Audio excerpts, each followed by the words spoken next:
G'day folks, I hope you're doing awesome and I hope you have a great day. In this video, I'd like to discuss a few ideas, a few topics that I've been contemplating recently. The fundamental idea and desire which arises naturally from my biospirit, because I have been going free of anti-whiteism, going free of anti-white meme pathogens which restrict us as members of Western kind, which hinder us from tapping into our spirit, the spirit of our race, the spirit of our folk, the Western biospirit. That spirit that was the source of the potential and the power and the greatness of every white man or woman who has ever achieved anything. That same spirit of greatness in all of the heroes, all of the philosophers, all of the saints, all of the kings and great noble men and women of the ages.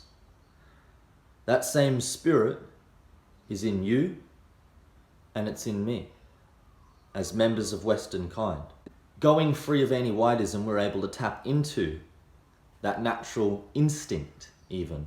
If you're more atheistic or scientific, you don't want to use the terminology spirit, then the instinct, the natural instinct to act like a Westman, that is hindered in you as a member of Western kind if you are not going free of the anti-white narrative in which you have lived your entire life. The narrative which has told you that you are less than, you are guilty for being born to the race you were born to, etc. That you owe others, that you simply existing with well-being, you being happy as a white person is somehow wrong or bad or privilege and it's harming other people, etc. So subconsciously you restrict yourself, you hinder yourself, you harm yourself, because that is what you have been taught from birth is the right thing to do. And obviously, in the same manner, you deny your identity as a member of Western kind. You cut yourself off. You cut the umbilical cord which connects you directly to your people, your folk, your Western biospirit, or your natural racial instincts. The part of your DNA which makes you who you are. You repress this so that you do not express your genetics, your DNA, to their full potential. And you do it subconsciously and automatically to limit your own potential. Because if you achieve and if you are happy in the anti-white narrative, that's wrong, that's bad.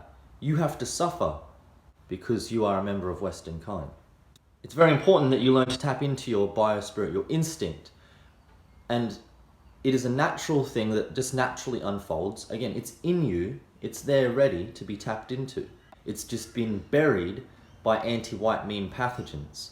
So when you start to dig up the surface layer of anti-white meme pathogens, it's like a cement, okay? A layer of cement, the anti-white narrative, the anti-white meme pathogens. You being taught to hate yourself your entire life for being a member of Western kind. That if you have well-being, if you achieve more than your non-white colleague, then somehow you are privileged and you are harming and oppressing them. If you are able to metaphorically jackhammer up this layer of cement, underneath you'll find the treasures of nutritious soil. And from that, naturally, your spirit, your instincts as a member of Western kind will flourish and grow forth. So you just have to remove that layer which is covering the soil of your being, and then your natural potential will blossom. Because of this, I have the desire, in regards to recapturing the destiny of Western kind, to establish some type of perpetual cultural, mythological norms which create a stable foundation for centuries and millennia to come. When it comes to the study of civilizational cycles, civilizations rising, coming to some type of peak of abundance, and then slowly declining and collapsing, there is fundamental patterns which are followed, certain cycles, a life cycle of civilizations. And all civilizations, of all cultures, of all people, all throughout time, have followed this same recognized, observable cycle of civilization. Fundamentally, it can be broken down into simple terms like this. A civilization begins with pioneers or settlers, folk who go out and they travel, they're nomadic, they settle a bit of land, and then they start living there, okay? That's the first stage. Then the second stage, which is a development of that first stage after you have a settlement, is then the production of infrastructure. Small city centres, town halls, things like this. So you have an actual city starting to be built with public infrastructure, perhaps roads and plumbing and things like this. And the main focus now, instead of settling and surviving the wilderness, is to exploit the resources of the environment for your benefit, for the benefit of your community, hopefully in a manner which is responsible and in harmony with nature and sustainable. But exploiting these resources, using these resources, producing goods and services, and establishing a culture of trade and commerce. Now, once the civilization reaches this stage, it often loses track of its grounding, its foundations in mythology, religion, a solidarity of purpose, etc. And people get swept away with greed and goods and abundance of things. Then you come to a point of apathy, where everyone has what they need, everyone's overfed, all right? Everyone is very, very comfortable. Everyone has everything, okay?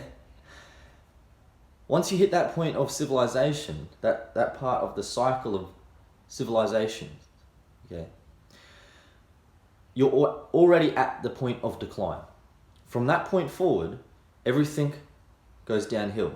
There is still progression in society, technological progression, intellectual progression. People become smarter, there's more inventions, more technology, etc. But we lose humanity, we lose compassion, we lose our grounding in the real world. And we become like a hive mind creature living in a type of matrix state system. Domesticated and enslaved inherently, subconsciously by the culture, the city life itself. In the same way that a farm animal is domesticated on a farm. Once humans get to that point and progress to that level of civilization, they begin to domesticate themselves and destroy their own potential. They become weak, ignorant, greedy, superstitious, paranoid, etc. Again, it is a natural desire of mine, and I want to establish it as one of my fundamental goals in regards to recapturing the destiny of Western kind.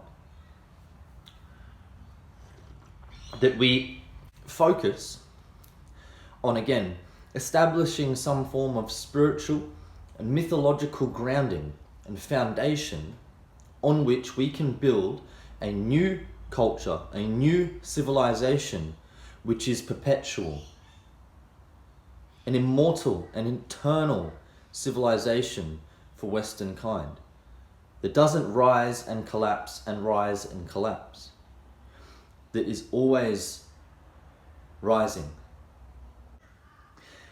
If we can establish a new culture, a new society, a new civilization from scratch, which I intend to do. And I've already started networking with folk all around the country. And we are planning and we have ideas in the works. And again, it's more a natural unfolding. We're all coming together and it's all falling into place. But we are creating this new civilization from the ground up. As this civilization we currently live within collapses around us, we are creating the next civilization, the next nation, the next country, the next state or empire, etc. Establish a new, pioneering, nomadic civilization, or at least that first stage of civilization, where nomads, who are either warriors, innovators, or explorers, together travel, finding new lands, new places, settling new little towns, etc. Until enough of us come together and we build a town centre where there was just nothing. And we build a post office and a main street. And then we have that town named as we want it to be named, and it put on the actual official maps as a recognised town and street with addresses, etc. And these new settlements will be the new hubs of the next civilization. But in order to not exceed reason and logic and sustainability, when we do settle in these places, it must be with again, spirituality, a mythological grounding and foundation which holds the whole community, the whole collective in solidarity, in focus primarily on our race, our folk, our identity as a tribe, as a people, and the extreme importance of preserving and maintaining that identity and people. Essentially, for a culture to be established which can then create a perpetual, eternal society and civilization which never collapses ever again, it would have to begin in that moment of settlement, transitioning from the first stage of civilizational cycles to the second, into that stage of building small town centers and commerce and trade and abundance of goods. There would have to be a strong aversion to material goods, to greed. Greed and having too many things would have to be seen as evil as murder. If you want to be a rich man and you want to own more than your neighbor, you should be shamed and ridiculed and outcasted as on the same level as a pedophile. You're not welcome in society. You're not welcome in our communities. In the same way a pedophile would not be welcome. A person who wants to make money and wants to be rich and have a nice house and lots of... You're not welcome. You're as bad as a pedophile. Get out of here, you greedy scum, you materialistic demon. Right? That must be the perspective and the aversion to material goods. That doesn't mean that we go without or we sacrifice our needs. We can meet all of our needs and live comfortably. In fact, we can live more comfortably than we would with too many goods, because when we don't indulge in constant desires, right, constantly consuming, we actually have time to fast, to heal, to cleanse ourselves, to cleanse our body, our emotions, our spirits, our minds. So having less is often actually more, and we could live more comfortably and more abundant. But again, for the society to remain perpetual and healthy, it would have to stay grounded in that ridicule, that shaming, that aversion to any desire of material goods. The celebrities of such communities, of our new culture, our new civilization, would be those individuals who have the least amount of goods, those individuals who work the least. They would be looked up at as the greatest, the most noble, and most achieved within the society because they do the least. And they desire the least. They would be our celebrities. Okay? We would not have celebrities like today, the current actors and musicians and other losers who have actually achieved nothing. The celebrities of this culture would have to be men like Socrates, Jesus, the Buddha. They would be the stars, the celebrities that the children would look up to and aspire to be like. To make it happen, we are going to strive for this to be a reality. Then we can have peace for our people. We can have abundance. We can have physical, mental, emotional, and spiritual well-being for our people. And we can make sure that it is never lost again. That it lasts perpetually. And we can be those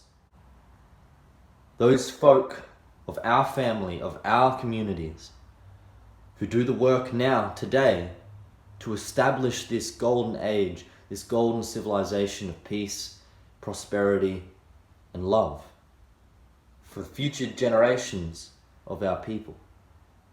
The man who plants trees, knowing that he will never be able to experience and enjoy the shade of that tree, has at least began to start to understand life. Long ago, in an almost forgotten age, my people lived free and abundant, in harmony with the land. You were born to be great. You were born to be happy. You were born to be free. You were not born to have your spirit sapped dry by this tyrannical, authoritarian machine, to be treated like a cog that can be thrown in the bin and replaced. You were born to be loved, to be cared for, to have your well-being upheld. We will put an end to anti-whiteism, living in harmony with each other, the creatures and beings around us, and the land on which we move. Together with white well-being, with love, with redemption, forgiveness and compassion, with understanding and solidarity. Together, we will recapture our destiny, and we will leave behind a world for our children and theirs and our descendants to come for centuries from now, in which they too can live in harmony, abundant and free. We will leave them a world in which they can live as they were born to be.